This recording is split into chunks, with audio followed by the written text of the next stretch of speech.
Who? Oh, mm-mm.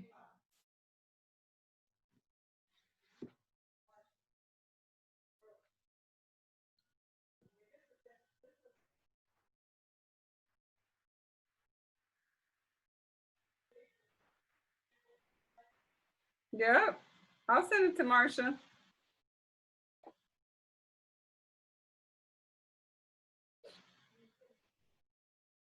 I sent it to Marsha.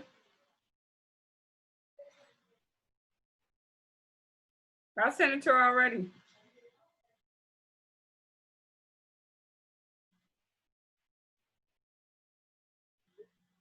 I sent it to Myrtle.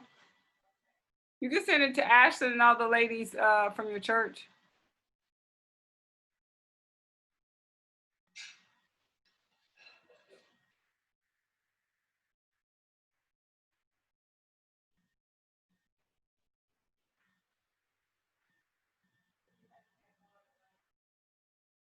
Oh, I gotta.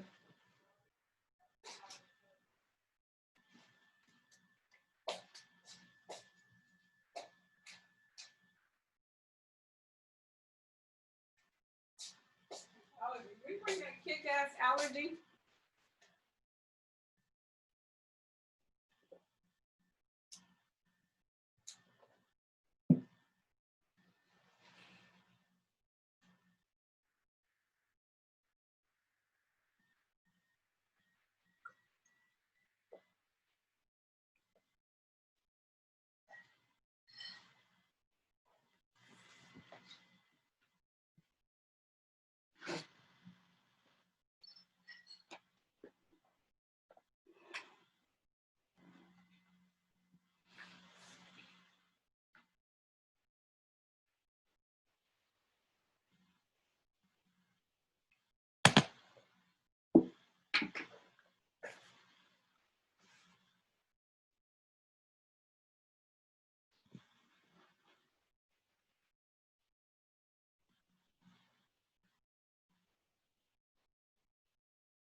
I'll take some more.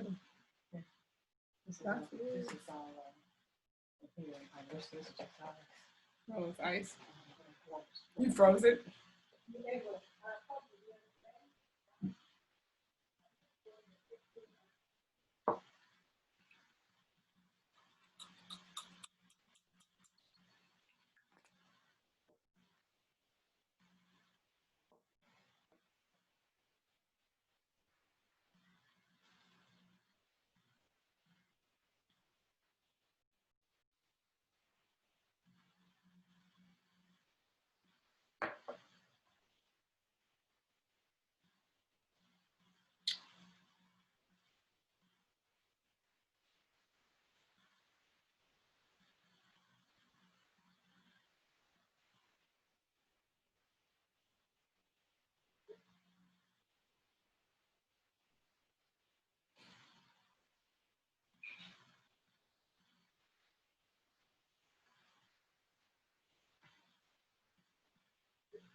What's that?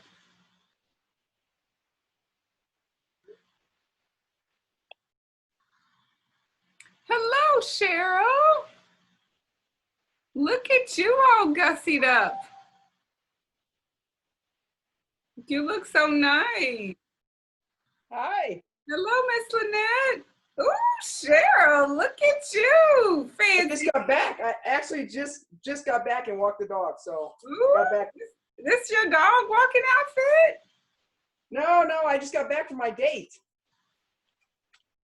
Remember I told you I had a date today.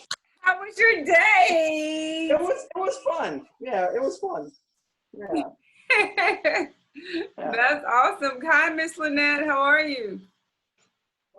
I can't hear you. Okay, I can hear you now.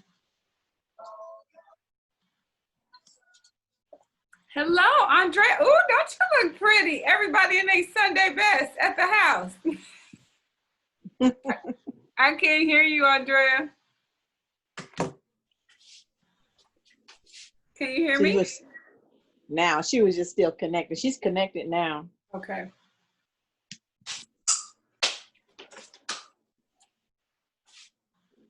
So Cheryl, how was your date? It was nice. We went to Firebirds to eat lunch, and then we went over to REI, that sporting goods store, and I needed a couple new pair of tennis shoes, and so we went over there and I picked up a couple pair of tennis shoes, and then we went to Cheesecake Factory and had some ice water because it was really hot, and a piece of cheesecake, and so that was nice. It was real nice. You look very nice too. You look She's so all nice and fresh. Cheryl. Thank you, thank you. Yes, I cover for you. I literally just got home and walked the dog and came back in and turned the computer on. So I love it. You look so nice. thank you. Okay. Andrea, you look nice too. I've never seen you all gussied up. It's been a minute. What you do this Sunday? I can't hear you if you're saying anything. Hi, Cheryl. Cheryl, hey. She's still connecting. Now she's You still connected. connect- Yeah. Hi, Cheryl. You look so nice. Ew, ew. Ew, ew. I was getting ready to say, look at you, Kitty Rudy. That would be you, cutie booty. Oh With my your goodness. cute little. So everybody, that's my sister Cheryl. Cheryl. Hello, everybody. Hello, Cheryl. That's Hello. Cheryl, That sounds like Mama. huh? Sounds like Mama No. on the line. Oh, that's funny. That's Miss Lynette. Hello, Miss Lynette. Hello, Cheryl. How are Oh, you? I'm good. I'm good. we're waiting for the we're waiting for some. Hello, Miss Sharon. How are you? Okay, and we have company. Say Okay, hi, so Madison. Alicia, we see Alicia. We see from your neck Hi, down. Madison. Yeah, pull your. There you go. There you Yes! go. Oh, that's yes. It's Ellen. Oh, she. Miss Sharon, Not you look Alicia. nice. You look so nice. Everybody come dressed up to party. I think Berlin is like, I hear Madison. She knows her Auntie Madison. I hear Madison. Say, where's that voice coming from? My son just bought a new puppy. Oh, what kind of dog? Yeah. He's mixed with a pit and a coon dog. A coon dog? Yeah, they have these, and I guess they're kind of like hunting type dogs. It's different kinds of coon dogs. It's raccoon dog and another kind of coon, because I had never heard of it. Wow. So, I've never heard of a raccoon dog. but it's a. Do they chase raccoons or are they raccoon dogs? It's a different, because he's not a raccoon dog. I forget, he told me what kind, but I forgot now. When I looked it up, it's a different kind. I don't know if they actually chase raccoons. Oh, okay. That's interesting. Okay, we're waiting for Dr. Andrea Best. Dr. Andrea Best I met through my sister Cheryl. They found out they were neighbors, and then they found out they were cousins. Oh, wow. So you can share that story real quick. See why I go get my mama. Coon hound. That's what it's called, a coon hound. And they are scent. They're scent type dogs. Oh, cool. I don't know anything about dogs or cats or any animals. Really? I'm I allergic to cats. love dogs. I know nothing about cats, I know. other than I'm allergic to them and they make my eyes water. Where I come from, Yeah. the dogs stay outside. Aww. They stay They do outside. not live in the house with us. America is a different place. Cheryl's face is like, oh. Oh no, right? I know. Then they be all nasty Things and have dirty probably outside. changed now, though. Yes, I grew up like that too, but it definitely has actually changed. Yeah. Okay. And you have some dogs that actually like to be outside, but you know. This is true. Y'all are so Dr. cute. Dr. Andrea Best has joined us. Yes, I see. She's on the line right there. Okay, so I'm going to mute everybody else, and then we'll get the party started. And if you have a question, you can put your question in the chat, but I'm going to unmute Dr. Andrea C. Best so that she could chat. Andrea, I think you have to unmute yourself. Got it. Got it? Okay. Yes. There we are. Yay. Okay. So I posted this in the private Facebook group, and then I sent some of you all the same text message. But I wanted to talk about dieting and the history of dieting. So first, before we get started, I wanted to introduce Dr. Andrea Carter Best.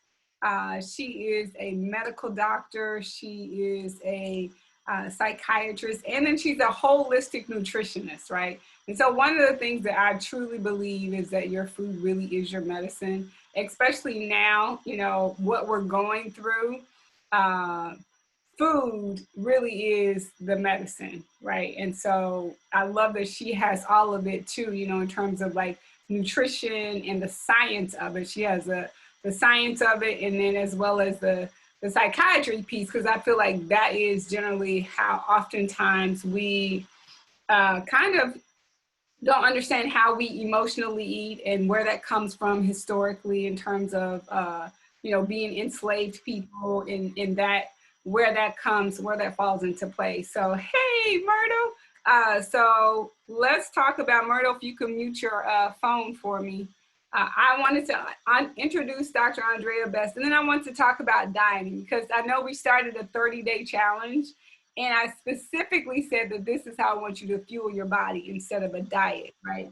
It wasn't a diet, it was really about fuel, right? So Dr. Andrea, can you talk to us about, do diets work? And, you know, what does that actually look like? So I wanted you take the floor.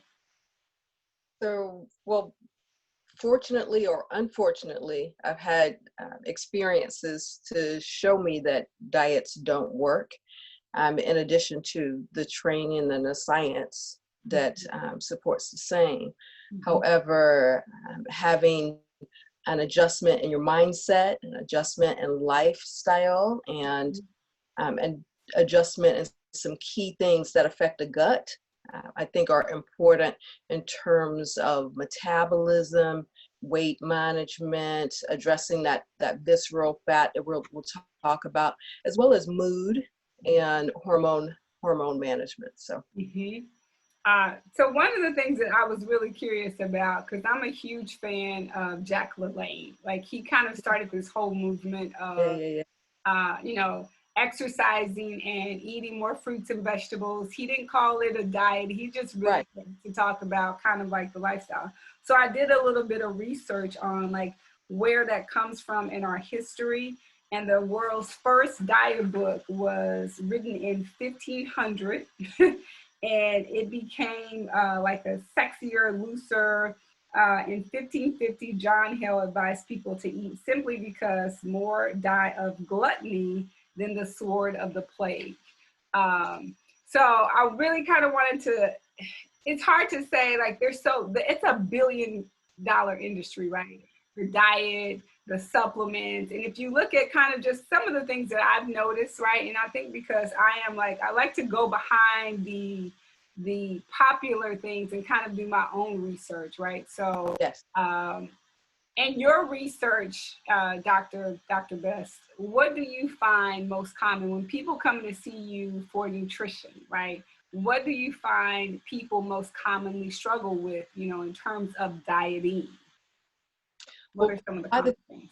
By the time people get to me, they're struggling with a combination of things, because most people are, you know, for whatever reason, are resistant to seeing a psychiatrist. Most people are resistant in the beginning to going in to see a nutritionist. Many people are resistant to going in and discussing a lot of these things with their doctors in the first place.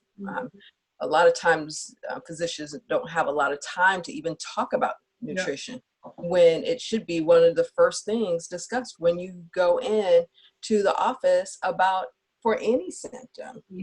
So by the time people get to me, it's a whole sort of perfect storm or imperfect storm, if you will, of things. It's usually something, hormones are involved, some chemical imbalance of something, and not just mine, but usually there's a gut symptom, there's a sleep symptom, anxiety or depression, fatigue, low libido. So it's usually a combination of those things. And even though each person gets like their own individualized plan, because we're not all the same, a lot of the same recommendations though are given to address the things, you know? Yeah. And I love that you said that, Dr. Bess, because I feel like in terms of dieting and exercise, right? Like just as individual as your fingerprint is, so is what your body actually needs. So in terms of what you put in it, and not even just what you put in it, but what you put on it, you know, from the things that we put on our hair, because let's talk about what is the most porous thing, right? The most porous thing, our largest organ is what, Dr. Bess?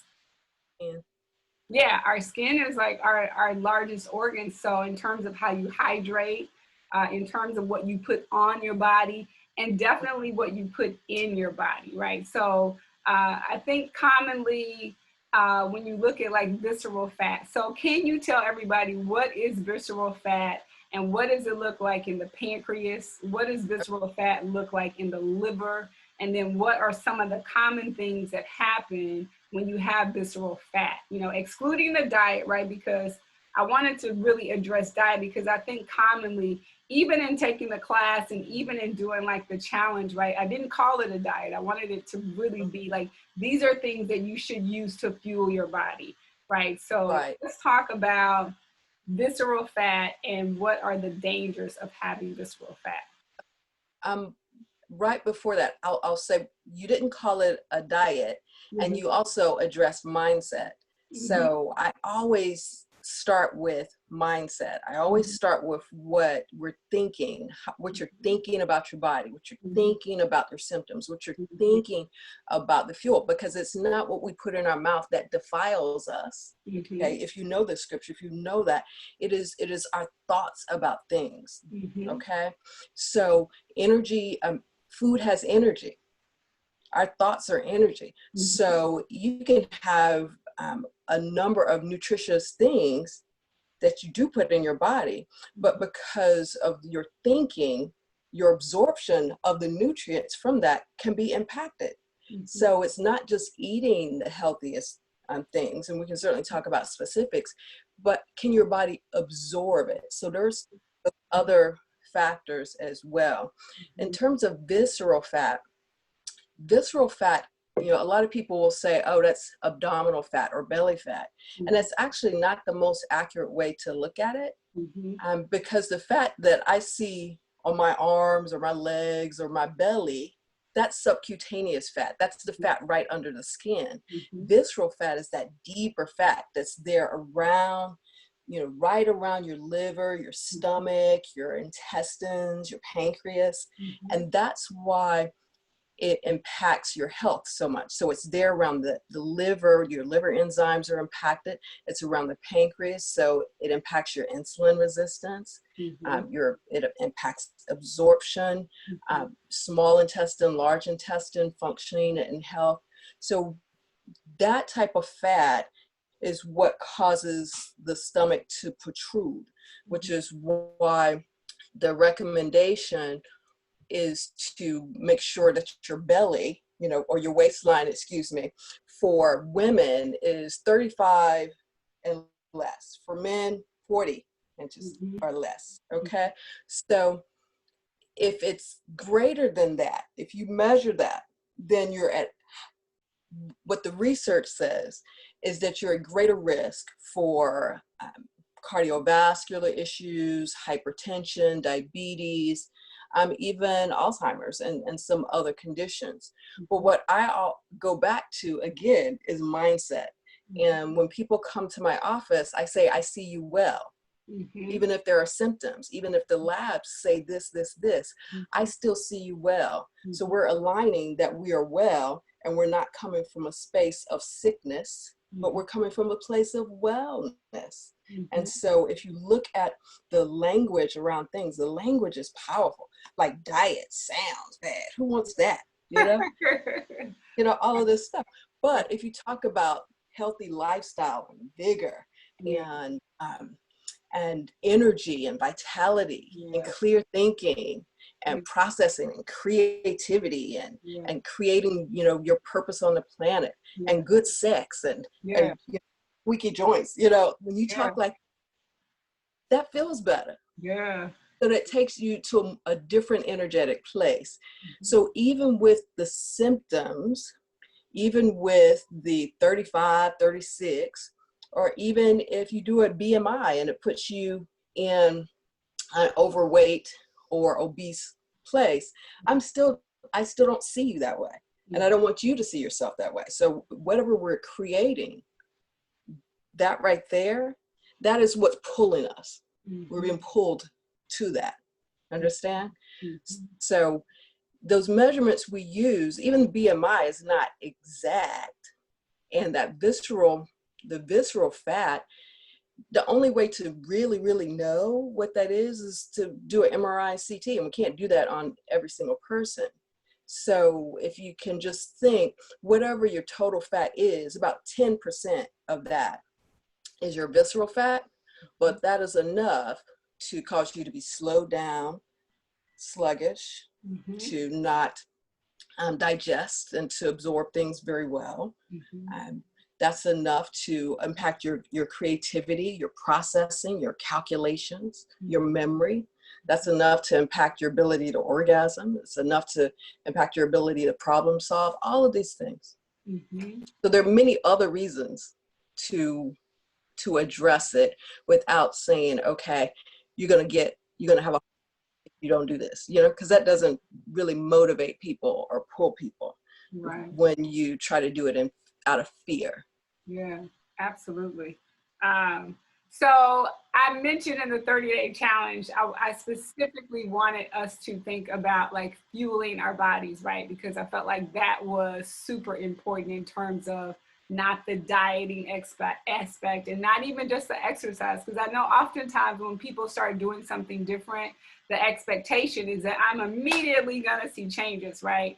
And one of the reasons why I love for Chris Beall to be on is, in her head, she's like, I'm gonna lose this weight in a year, right? Like she's like, I have this goal and I wanna do it in a year. But if you followed Chris's journey, and I know Chris from, we go way back, literally she's taken 4 years to go on this journey, but a lot of that journey she had to go on by herself, of discovering, like she mentioned visceral fat, and I was like, yes, you're right, Chris, but she started being curious about the way her body was feeling and the way that it functioned, that she literally was like, how do I do this? And how do I do it long-term and not the short-term dieting thing that we all, have been kind of bought into it, because that's $1 billion industry, right?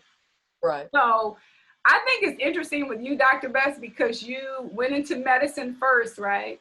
And then I know, just having worked in pharmaceutical sales and diabetes and cardiovascular disease and pulmonary embolism disease, that generally as a medical doctor, you get a very short window of what actually is nutrition and what's good for you, right? So the fact that you took that journey as well, can you speak to holistic nutrition? And I do know too, like, our food has changed. Like I would have clients say to me, hey, well, Madison, my great grandfather used to drink coffee every day and he smoked cigarettes and he did, this, but the coffee and the things that he ate, or if he ate bacon or if he ate pork, it was completely different than what we're consuming now. And even, I think there's so many like vegan influencers, even though I talk about, eating more plant and plant nut based, literally the soil has been depleted. So if you talk about, you know, fueling your body in that way, there are some things that you need to supplement. So can you speak to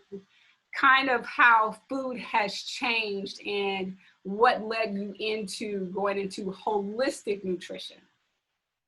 Sure. So I actually started in nutrition. Okay. So in college, my majors, I double majored in chemistry and nutrition. So nutrition was basically, it was called food science then, and you know, modern day biochem, but basically learning the chemical compounds of food.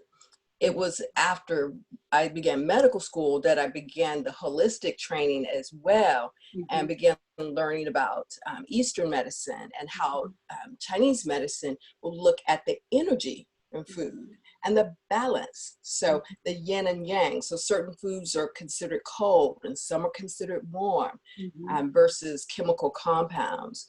So I've always been fascinated by the chemistry of it, and then learning the energy and vibrational level of things, and how to combine complex carbs and a lean protein versus which glycemic index foods to combine with things in the morning versus the afternoon. The hormones certain times of the day based on the sun.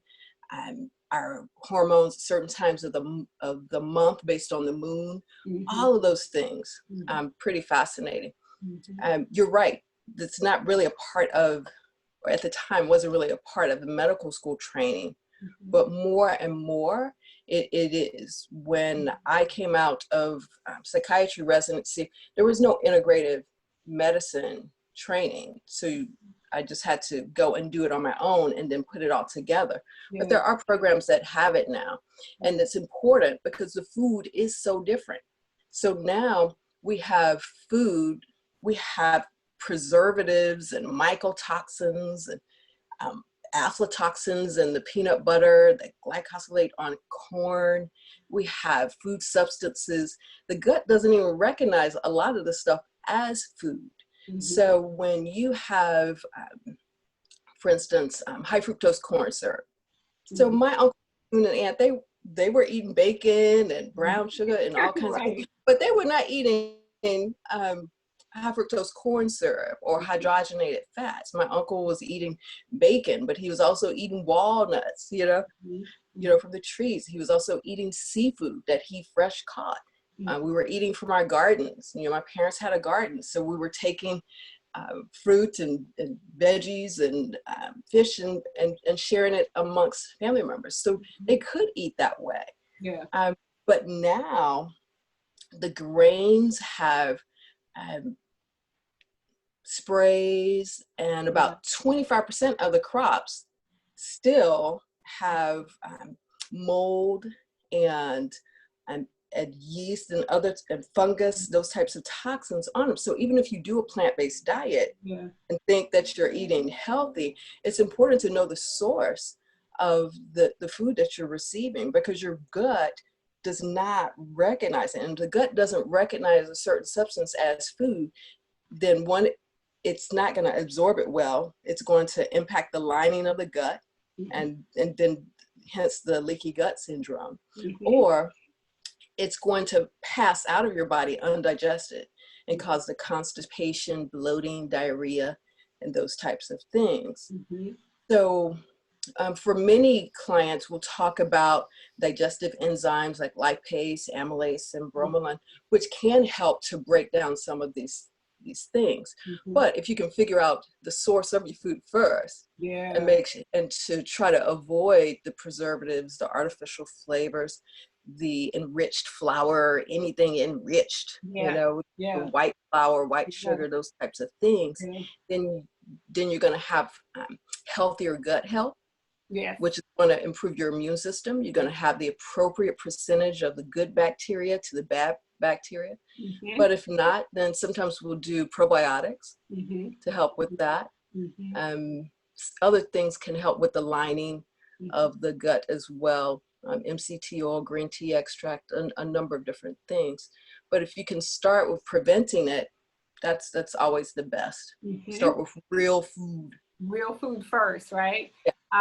So later on, we're going to talk about supplements and trace minerals. But now it's funny because Lynette asked a question in terms of women that are going through menopause, like the things that your body needs, after that. And I started doing research in terms of fertility for myself. Like, what are some of the things that could potentially prevent me from having a healthy pregnancy, in terms of like caffeine and dandelion greens and things that I can actually start fueling my body more. So one of the questions, kind of banking on what in terms of menopause for women, but also for men, because in your 20s, 30s, 40s, and 50s plus, right, your body changes and it starts to be depleted of certain things. So can you speak to, as you age, some of the things that your body may be depleted of and things that you could actually start eating more of before we even talk about supplements?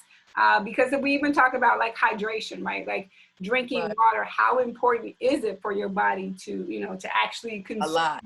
right? To drink water in terms of, if the largest portion of the largest organ is your skin, right? So even taking showers. So can you speak to what your body may need? Let's go 30 plus, right? Because I feel like nobody's in their 20s here. Kenitra might be in her 20s. I'm not sure. I can't tell by your picture. But if you could speak to what your body actually needs in terms of, number one, dealing with menopause, and then, after 50s plus, like what does your body actually need from So regardless of age, the first thing is considerable hydration. So I start the morning, as soon as I get up, I have a glass of water at my bedside. As soon as I get up, I'm hydrating. But I also can feel, my body knows, because I know my body now. I listen to it, I pay attention to it. I know well before I get to that dehydrated state. But if you start the day with water and you're drinking and hydrating over the course of the day, then your cells are programmed to do what they need to do. So it's understanding we were born, talk about this all the time, we're born worthy, born valuable, born programmed. At 6 months, the baby didn't have to, go and read instructions on how to crawl. Right. At a year, the baby didn't have to go and read instructions on how to walk. So that's programmed in. And so even with menopause, it's a lot of times it's removing faulty habits. So if in your 20s, you can learn how to hydrate well, how to do 30 minutes of exercise each day, or cardio, or 3 times a week, or strength training at least twice a week. Then when you're older, those habits are already set. Because you don't have to worry so much that you're losing lean muscle, because you've established patterns already. So the amounts of things may be less. You still need lots of water. You don't need as many calories. But if early on the habit is to binge eat large amounts of food, it's going to be more of an issue when you're older and your metabolism is slower. Okay. In terms of estrogen and testosterone and growth hormone, those types of things, most people don't need extra growth hormone. Most people don't need to supplement testosterone. There are some men who may need it early on because of certain medications or certain types of syndromes, and same for women. But there are many different teas and different things that you can use to help. But if you can hydrate well, exercise, lower your stress level, lower your cortisol. If you can lower your cortisol and your stress, you decrease visceral fat. That deep fat, right? The deep fat that's around your organs, right?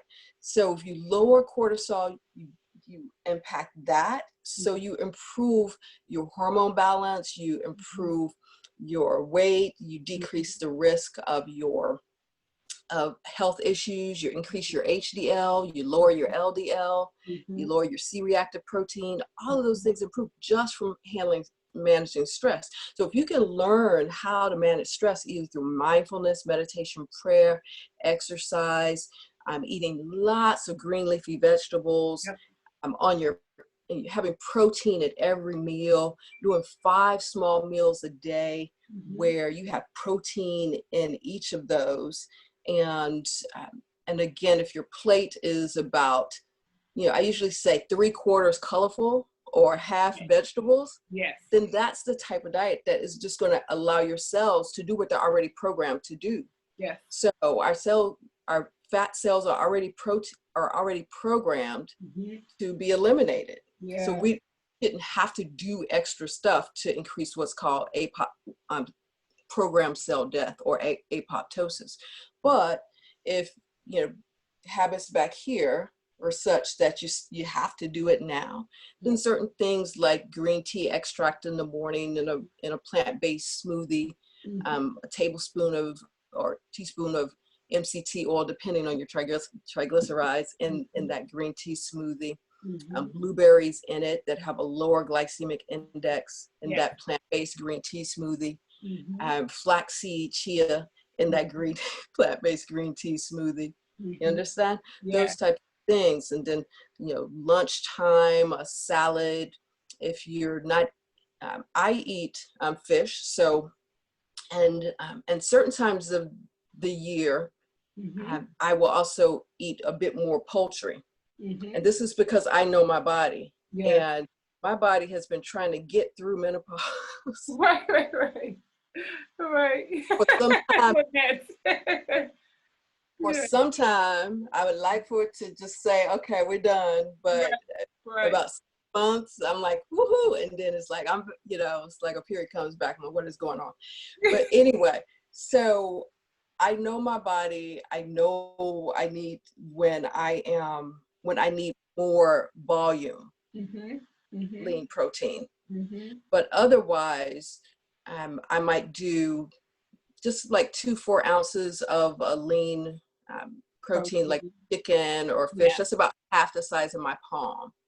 Or a cup of beans. If you eat tofu, it's like 1/3 of that block. That type of protein, like 15 to 20 grams. That right there is what can help with maintaining the lean muscle, along with that cardio and strength training over the week, the water over the day, the green leafy vegetables, the 5 small meals, the sleep, and cutting out stuff that stresses you out. Or people. But sometimes we don't have that much control. That's true. That's so true. Because if you have young children, if you have a baby, those types of things, it's like you can't. You can't get rid of them, but you can manage your stress and how you handle it. So you said 2 things that I want to touch on. Low glycemic index fruit, because a lot of people think, especially when you're trying to lose weight or drop pounds, that sugar is the enemy. So, but you can still, what is your opinion on having fruit, right? I definitely am a firm believer in the low glycemic index fruit, like blueberries, because they have antioxidants, strawberries. All of the berries tend to have a lower glycemic index load. So what is your take on adding fruit to your diet? And I always say, try to have greens with everything, right? So having a green salad, and then what you put on your salad is just as important too, because if you're loading the salad up with ranch dressing and cheese, and then the dressings that you're not making yourself, then that's got chemicals, it's got stuff in it that is processed again. And so one of the things that I love to talk about is, if it's processed, that means your body isn't doing the work. So if it's already pre-processed, then that means your body it's not working and it's not breaking it down. So what's your opinion on, like, it's either going to be energy or it's going to be fat. Okay. So when you eat that processed stuff or the high fat, high sugar things, and it's a moment to moment decision. I tell you, If I'm going to a birthday party, Mhm. I'm eating birthday cake. You know, Right. if I'm going to a wedding, I'm eating wedding cake, you know? So that's why I don't call it a diet. Yeah. Okay, 'cause that doesn't feel good to me. Yeah. At age 50, I only want stuff to feel good at this point. Okay, so but if I know I'm going to that event that morning, I'm very, very, I'm preparing in terms of my breakfast. Okay, you know, lean protein. Usually I'm doing that smoothie with the different things that I mentioned I put in because I'm going walking or I'm going running or I'm going to yoga. My lunch is going to be the green leafy vegetables with either the chicken or fish on top. Dinner might be like some whole grain, or I like the zucchini pasta and different types of spinaches and kale that with also a bit more of the lean protein, and the snacks in between, because I do 5 small meals a day so that my my blood sugar never drops. I don't want my blood sugar dropping. If my blood sugar drops, then my cortisol stress hormone goes up. And really, we only want the cortisol to peak in the morning after you wake. So you only, because that's what gets all of the organ systems revved up to peak, to work and perform for me during the day. If I get up though and I miss breakfast and my blood sugar drops, then what happens is my cortisol is going to peak over the course of the day. And if my cortisol is high, that's my stress hormone, then I'm not going to process well. My metabolism is going to be super slow. I'm going to be irritable and annoyed at things. I'm going to be stressed out. That's why people are having panic attacks through the day, and then it starts to come out at night as well. And then I'm putting on, guess what, more of that visceral fat. Okay, so that breakfast, key. The lunch, the dinner, as I described, and then in between the snacks. I don't usually count calories. I look at the at other factors in terms of the food combinations, but for those snacks in between, I'll do like 100 to 150 kcals of boiled egg, and or 1.5 if my vitamin D levels are low because I'm not out in the sun, then I'll make sure I eat the yolk as well. Otherwise, I will only do the yolk for one. I might do some apple slices with hummus for those snacks in between. But what I don't want are dressings and stuff that my body doesn't recognize. So I might do my own dressing. I'll do 2 tablespoons of olive oil and then squeeze lime juice and cracked pepper, a little bit of Himalayan salt, whisk it together and put that and use that either veggies or on my salad. But my fruit and the glycemic index, I want low glycemic index in the morning because I don't want anything that's raising my blood sugar up this way. So we just talked about, I don't want my blood sugar going down that way because my stress hormone, but I also don't want my blood sugar going up like that early morning. So I do blueberries in the morning. I'll do apples, I'll do pears, sometimes strawberries. They have a little bit higher glycemic index than the blueberries and the apples and pears. I would not do watermelon or cantaloupe or honeydew in the morning because I am setting myself up for weight issues when I do that. So I might do those a little bit later. And if I am, within 15 minutes before or 15 minutes after, I'm doing some lean protein so that I'm balancing. So the protein balances that sugar so it doesn't go up so high. And then I don't have pancreas overworking and trying to come back after and manage that with my insulin. So if I'm doing, if I do like the birthday, if I go to a birthday cake, if I do that, I'm looking for lean protein, at the party. Do you have baked chicken? You have baked fish, broiled, anything? Any beans, that. And I usually have protein, my own protein shakes and powders and stuff in my cart because well, I used to before this, would drive from office to office, and it's hard to manage if you do not prepare ahead of time, because Yes. the food that's out there that you can get quickly, it's not healthy. It's processed. It's high fat, or high sodium. Yep. Which also, as you get older, your body doesn't need that much sodium, so it's not going to manage that so well, and that's why we get the swelling in the knees and the and the ankles and the other parts.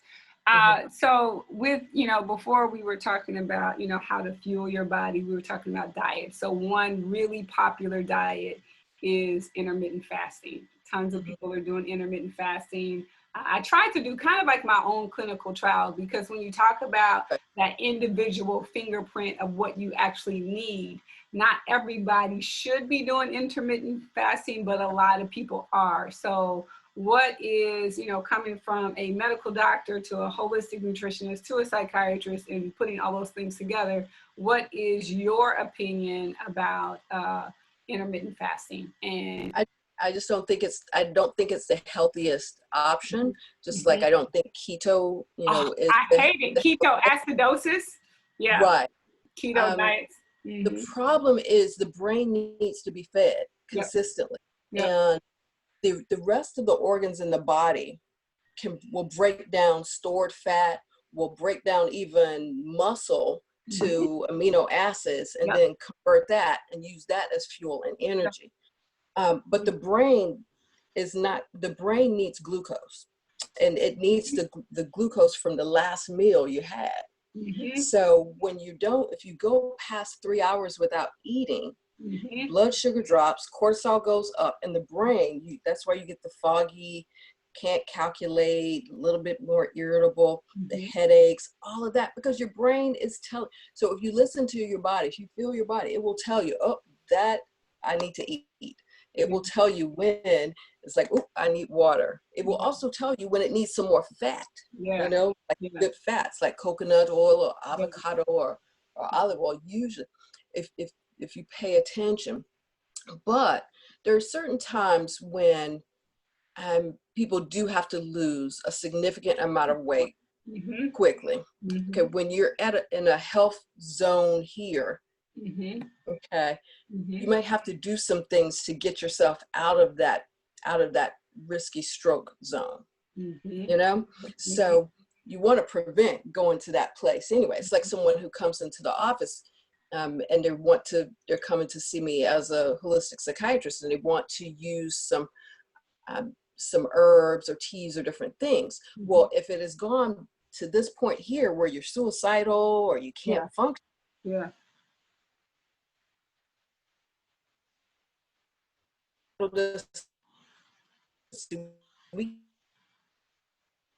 things to bring you out of that danger zone. Same thing if your blood pressure is this high, we're going to have to do something to bring you to a safer zone. So in the same way, if your weight is excessive and now you're in this risky zone for diabetes, or you're already the numbers are, your hemoglobin A1C is already there. Your BMI is already there. Your waist circumference is already there. Then 2 weeks of intermittent fasting, 2 weeks of keto, 2 weeks of the South Beach diet, not 2 weeks long term. Not long term, but 2 weeks, do this, hydrate well, put everything in place, in order to be able to support it, but no longer than that. Otherwise, it is not healthy, and your body wants everything to be in balance, right? Everything, hormones in balance, chemicals in balance, your water in balance, your sodium in balance. When anything is off, that's when the issues come. So speaking of hydration, but Terrence had a question. That was Kiki's question. I hope I asked it right. She said, what if you practice intermittent fasting, but you don't eat 5 meals, but you do 2 meals and 2 to 3 snacks? Was her question exactly. Okay. And I wanted to speak to, so you can answer that question, but I wanted to speak to hydration. Like there are certain things that you could tell physically, like in your urine, if your pee is Right. super, super Yeah, dark, you're not drinking enough water. If it Skin smells, turn. yeah. Oh, okay. Yep. That's a good one too. Pinching your skin. So what is that test, Doctor? So it's the skin turn. So if you pinch your skin and it stays up, Mm-hmm. then you are dehydrated. Okay, that's good. That's a good one. For me, So, it's my lips sometimes too, but I like that one. So if you pinch your skin and it mhm, stays up, okay. yep. Dry mouth, Mm-hmm. of course. Mm-hmm. But the urine, you can look at your urine and your poop and get a whole lot of information. Mm-hmm. So your urine color tells you if you're hydrating well or not. Mm-hmm. If your poop is floating or not, that tells you also. If your poop Floating poop, floats in the there's water, a lot of fat in it. oh, I that's mean, good to it know. is, there's a lot of fat and a lot of stuff that's not being digested that's Okay. coming in your poop. And what about the color of your poop? That varies. Okay. That varies. Yeah, But that's good. yeah, so it you know, well, sometimes people will take certain types of supplements, Yep. like they'll do iron, Yep. and they're like, well, I don't feel improved energy and my poop is so black. I'm like, Yeah. oh, you remember to put it with vitamin C, because vitamin C helps you to absorb it better. Mm-hmm. Mm-hmm. You're like, oh no. So some things need a carrier. Mm-hmm. Mm-hmm. Okay, That's so good. when people do no fat diets, you have issues because you need fat to be Yep. able to carry certain hormones and chemicals through the gut, through the bloodstream. Mm-hmm. Mm-hmm. Okay, so this is Terrence's question. He said, what's a natural way to lower your cortisol levels without supplements? So adaptogens, anything, well, first, decreasing coffee.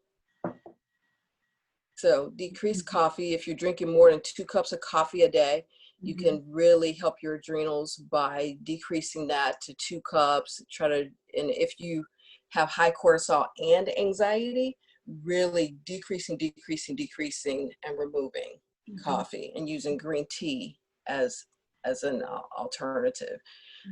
Adaptogens, also helpful for adrenals. A lot of fluids.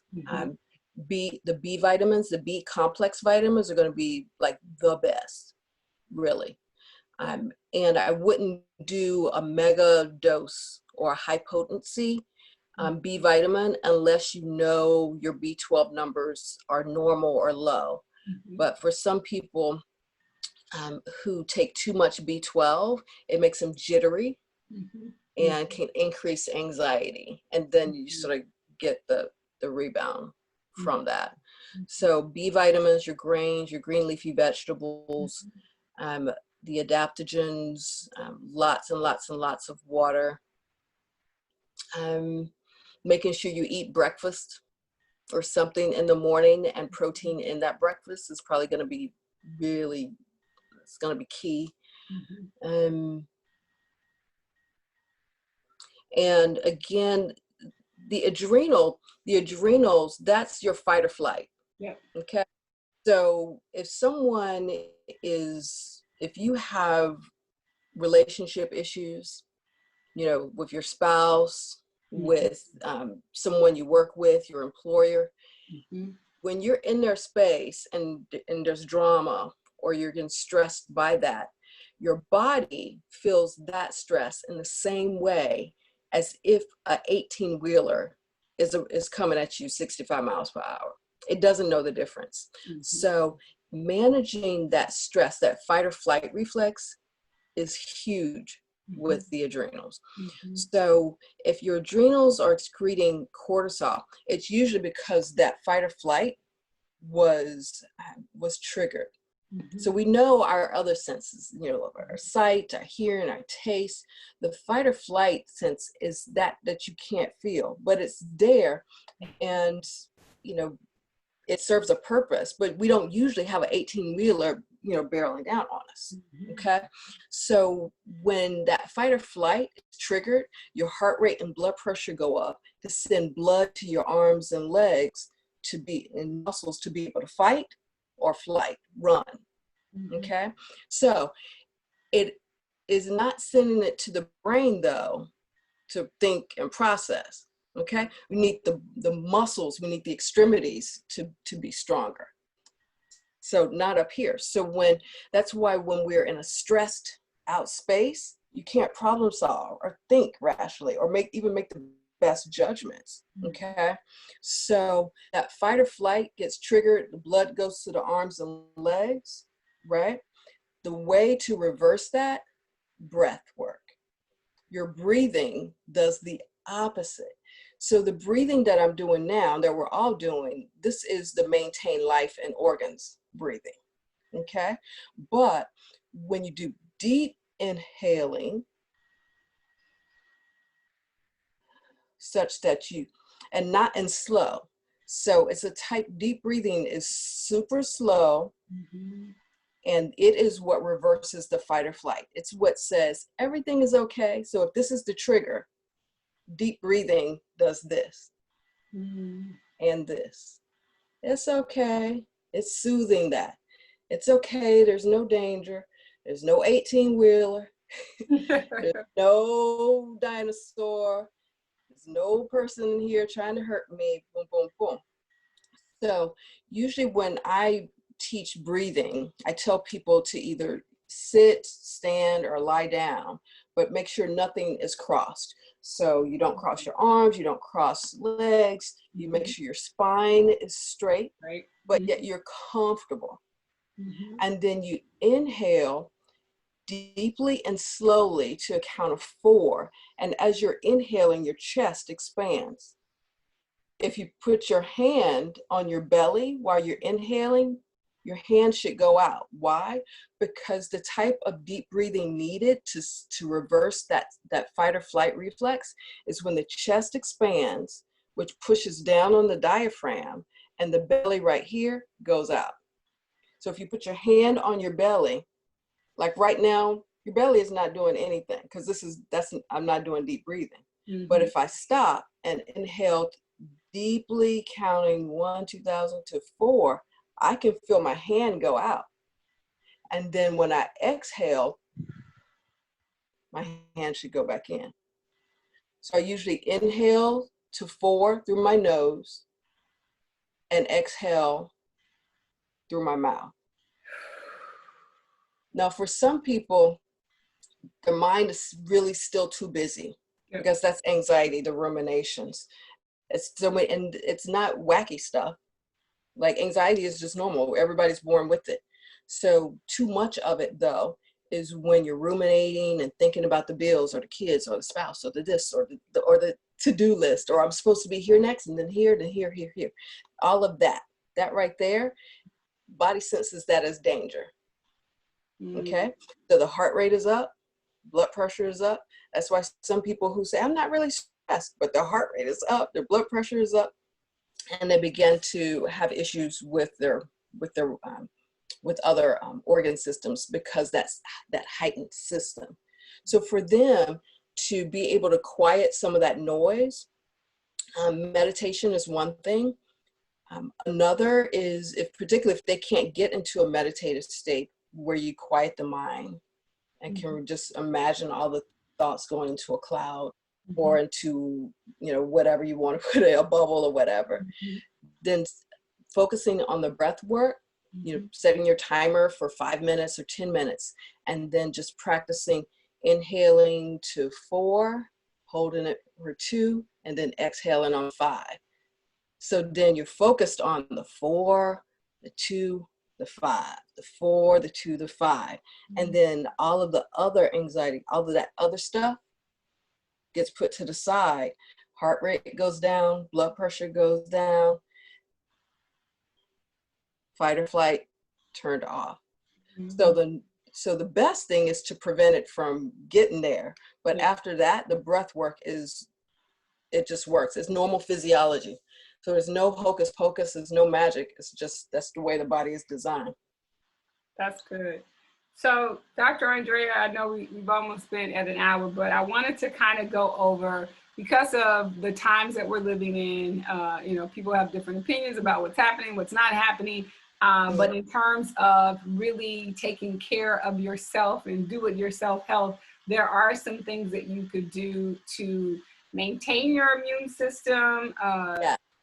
And so can you speak to some of those things? Because I made a list of like 17 things. You mentioned vitamin C, vitamin D, for, you know, you could do that with, you know, Vitamin getting in the E. sun. E, you said vitamin E. I have Mhm. elderberry, Elderberry. Mm-hmm. medicinal mushrooms like maitake and shiitake and reishi, turkey tail, astragalus, selenium, garlic, andrographics. I don't know what that is, but I just researched that. Yeah, I don't do those. Okay, licorice, and then what about licorice? And you talked Black about Black the licorice. complex. Yeah, black licorice. Licorice is the licorice that's in the candy, by the way. Yeah, not that one.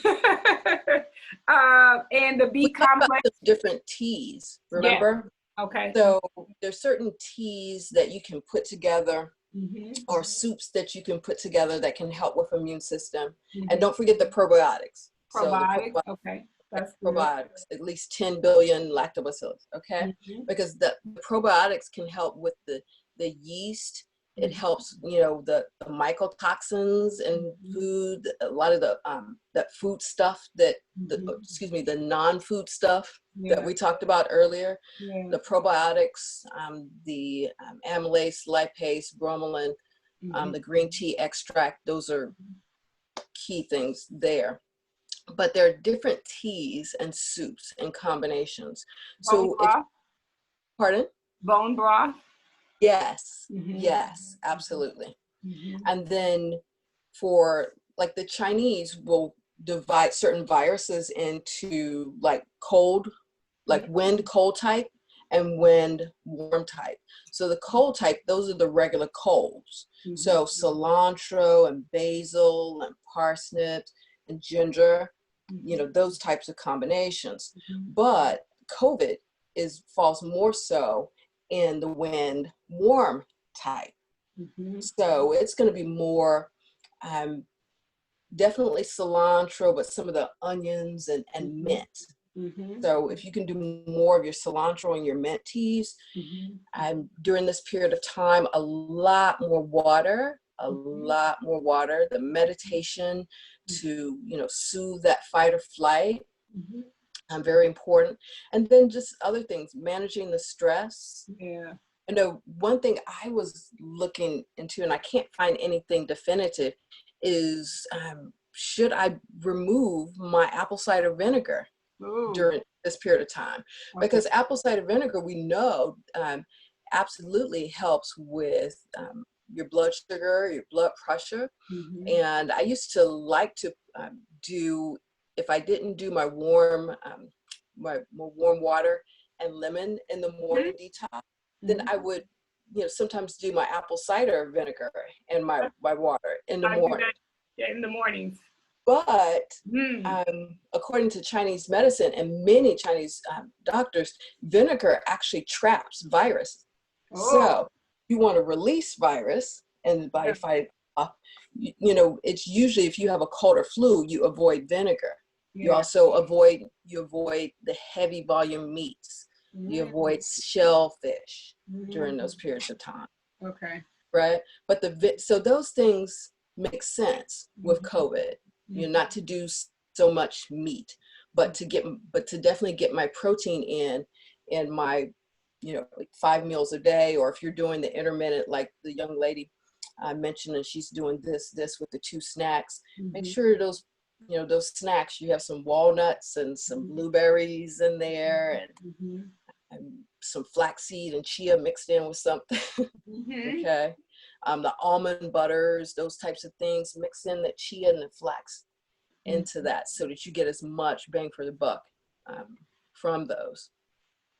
So you said you're contemplating not doing apple cider vinegar, because that really just blew me away, because I'm like, apple cider vinegar. No, apple okay. cider. It's 8 o'clock. Like I said, I'm I'm not saying absolutely. I'm looking for the data on that. But Okay. I don't know all. I'm constantly learning, Yeah. and I'm, so I learn different things from this shaman, from this Yeah. Costa Rican person, the Chinese medicine, the Alabama lady, from everywhere. Mhm. And so it's just me remembering, like, hold it. I don't do vinegar when I have a cold. I don't do vinegar when I feel like I have the flu. Mm. So during this period of time, but I always come back to my mindset, which is I'm safe and covered and protected. Yes. And my cells are programmed to defend and care for me. Yeah. So if you had to give like a list of vitamins and or trace minerals and or supplements that our bodies need, whatever age we're at, what's like your top 10 things that you would say you must have? Okay, so right now with COVID and everyone indoors, vitamin D. Mhm. Before, when people were out and about more, our bodies, make vitamin D, converts cholesterol from the skin to vitamin D. But most people are indoors now, so most people do need a vitamin D supplement, and vitamin D is not in like food. Dairy is fortified with vitamin D. Salmon may have a little bit, but not a whole lot. So I would suggest a vitamin D supplement for immune function, as well as bone, muscle, menopause, etc. Magnesium at night to help with relaxation and sleep, and magnesium deficiencies are much higher than people think right now. Magnesium deficiencies can impact your mood, where your body handles neurotransmitters, which is basically your normal chemicals in your body. Calcium, your body, but don't try to do all your calcium in one, because your body can't absorb all that calcium. So you have to break do a little bit of calcium in the mornings and then some over the day. Be careful though with things like Tums for your calcium, because antacids impact your gut's ability to absorb nutrients and minerals. So you might take all of these things, right, all of the normal and healthy nutrients and supplements, but then your gut can't absorb it, because either you took an antacid, which impacts the lining, or you're also doing fat-free stuff, like the fat-free foods that have olestra in it. That olestra coats the gut and prevents you from being able to absorb the fat-soluble vitamins, which are vitamin D, E, and K. So you don't want to do any fat-free foods that have olestra in. Well, the omega-3s, huge. So omega-3 is more important than omega-6. And of the omega-3s, the EPA, eicosapentaenoic acid, is better than the DHA. So you look for the ratios, and as long as EPA is greater than DHA, great.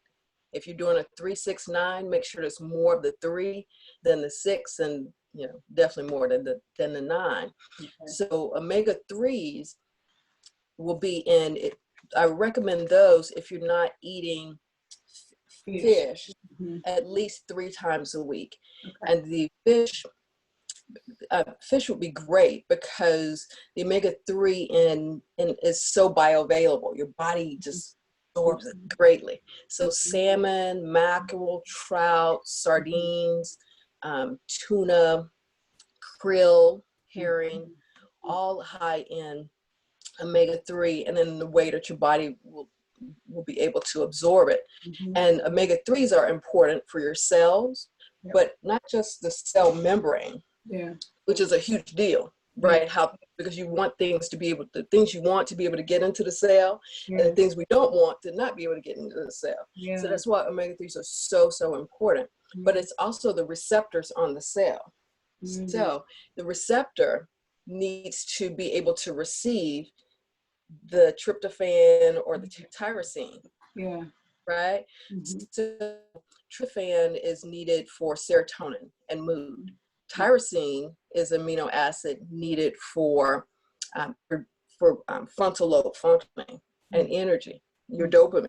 Okay, so if you don't have enough omega-3s, the cell membrane is fragmented and the receptor is not going to be able to receive those. So you see, it's the combination of things.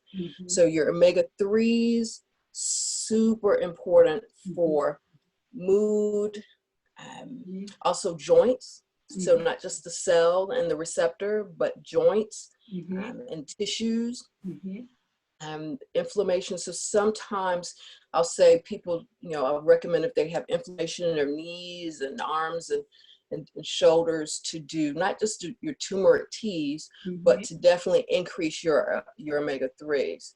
For people who are having some focusing difficulty, omega-3s. Mood and anxiety issues, omega-3s, B vitamins, magnesium. Anxiety, absolutely, the B complex and B vitamins. If you have too much anxiety, though, you have to be careful again with the B complex that you don't take too much of the B12. If you have a B12 deficiency, then you're going to have tingly hands, neuropathies, low energy, low sex drive, those types of things, and that's going to probably have to be replaced first with a sublingual B12 to get directly into the system, and then you can advance to the B12 tablets. So I would say the most important, just to recap, the omega-3s, B complex, magnesium, vitamin D. Vitamin C is in a lot of things. Most people are not deficient in vitamin C, but it is definitely important during this period of time. What about curcumin? I think that's the compound that's found in turmeric. Would you suggest that one as well? Yep. So some people are a little bit more active. If you, like someone who works out like you, Madison, you probably already do like some green tea extract, or you already do some MCT oil in your smoothies, which help with like the lactate buildup, or help with the way that your body metabolizes things. There's some people who are athletes or working out a bit more who might do some of the amino acids. They might do a tyrosine or tryptophan. Sometimes when people are if you are during this period of time a bit more anxious, a bit sad, if you have a history of depression and going into depressed episodes, but you're not in a depressive episode now where you need to go and see a doc, but you're concerned about how you're managing it, 5-HTP.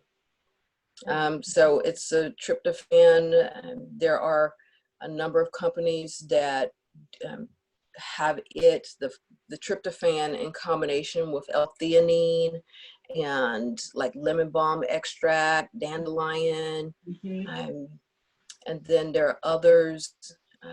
If you're having difficulty sleeping because of what's going on now, melatonin. But I wouldn't, if you're anxious or sad, I wouldn't go over 5 milligrams of melatonin, because over 5 milligrams is associated with the risk of increased depression. 5 milligrams lower can work effectively. Melatonin in combination with magnesium at night can definitely help calm and help you go into the first stage of sleep, second stage, third, deep sleep, and then go through that cycle again, which gives you the most restorative sleep and for function, a good set for a function for the next day. I'm thinking. That's good. I made a list, so I'm writing them all down. So yeah. And in terms of like essential oils, because I know there is like a lot of popular kinds of, things that have gone into the mainstream, in terms of like right. businesses. What is your opinion on essential oils? I use them. I like them. Yeah. The essential oils are in some cases, you know, some companies 30, 40 times stronger, some companies 70 times stronger. Yeah. So the key is knowing, you know, which ones you have to dilute. Like Yeah. in most cases, you only need a couple of drops Yeah. and, you know, 8 ounces of distilled water. Yeah. And some of them you need a carrier, like a coconut oil, like again, fats, you know, to carry it through. I like, you know, during this period of time, because, you know, I live in Santa Monica, so my sinuses and the pressure here, the air pressure is such, I like to use peppermint. And I will do a peppermint pin, and I'll do a halo. Yeah. Yeah. Okay. But there is a company, they have a peppermint that is so strong that I dilute it in water, and I'll put a few drops on the back of my neck as well. So I like peppermint for that. Lavender, actually. Lavender, yep. I use that for bed. Lavender helps with digestion as well. Lavender helps with my seasonal allergies. The peppermint can help with that also. Lemon I use for so many things. Yeah, I love lemon. Yeah, just as a natural detox. Yep. The orange, the different orange spice actually will work here on the frontal lobe, okay, in terms of focus and being a little bit more alert and active and clear and present. The different orange spices. For gut, you know, sometimes, but I like to use, I really like my ginger teas for my gut, you know, but there's some digestive essential oils that you can put right on your belly. Yeah. I don't find that as effective for me. Many people say it works for them, but I really like the inside out. I like the, I like my ginger combinations that I use with my teas, and I just make it a little thing. Yeah. So thank you so much, Dr. Andrea C. Best. It has been, so she's not accepting new patients because I definitely was like, hey, I want you to be my doctor. But she is a mom of 2, and she's focusing on her mommy duty. So this has been priceless for me. I hope everybody else watching got a lot out of it. I know we couldn't ask all the questions. I know there's some other questions in the chat. But thank you so much. And I know it went very fast. If you send me the questions, I'll answer them. And okay. I will do that if anybody has any other questions. But I think, you know, in general, the thing that I love to say is really you have to take your health into your own hands. And starting with your food, really being your medicine, organic food, and not just, oh, I want to lose weight or I want to do this, or, you know, for vanity purposes. Like now we're living in times where you really have to take your health into your own hands. So if this COVID hasn't taught you anything, like it is literally taking your health into your own hands, so that, you know, making food, organic food first, you know, whole foods, plants, nuts, legumes, and then I'm not opposed to eating meat. Like I don't like sardines, but I'm literally looking at my food as my medicine. And I know that it's great for you. My mom likes them, but I'm like, oh, they're so disgusting. But I eat avocados, I eat mushrooms, I eat a lot of things I don't like, but I know they're good for me. So that is what I want to leave you guys with. Dr. Best, do you have any final thoughts, comments? And thank you for coming to class, y'all. She's coming to class because of Cheryl, my sister Cheryl. So thank you for joining us for class. But do you have any final thoughts or anything that you want to leave us with?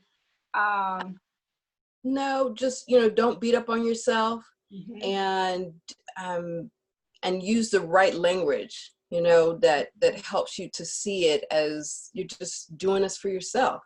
Yeah. Okay. Yeah. So don't use words like diet and other words that don't feel good, because again, you're thinking around it. It's huge. And if you plateau, that means you're not getting the gains you were getting. That means your body is saying, step it up, next level.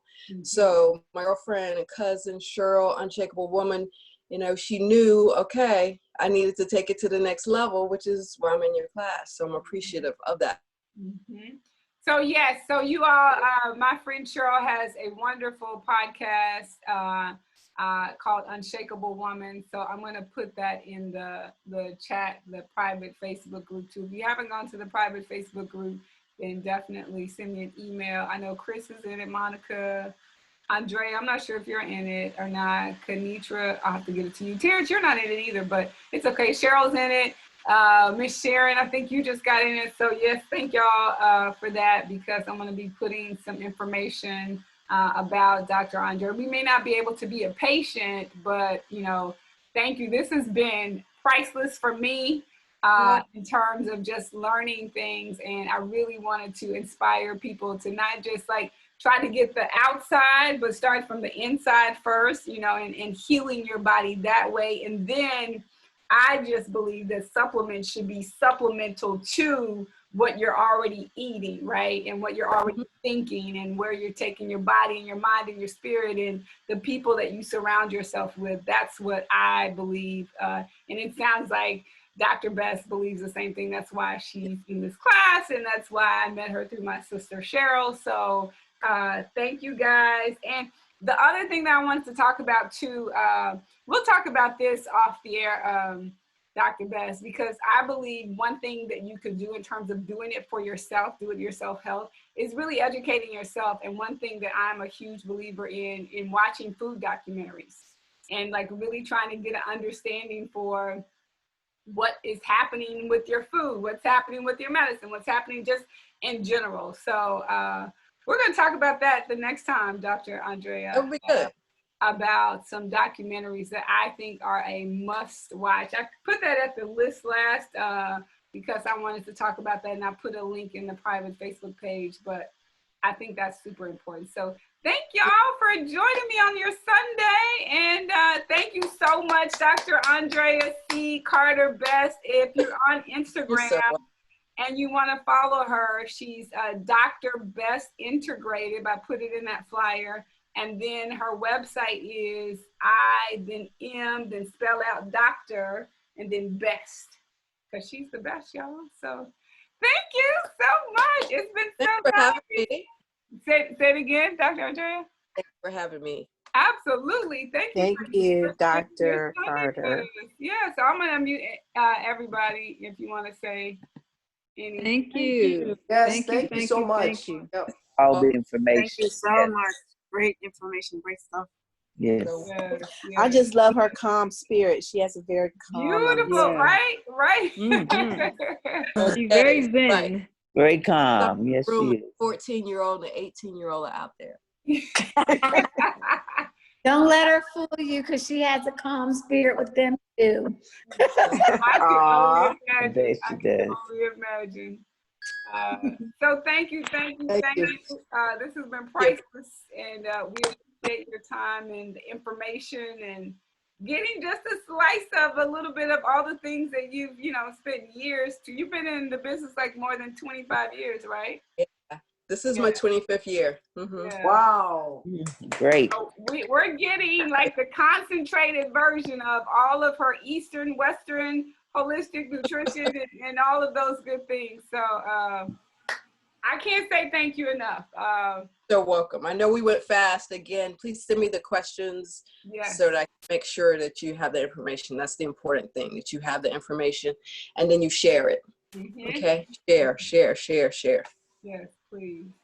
Thank you so much.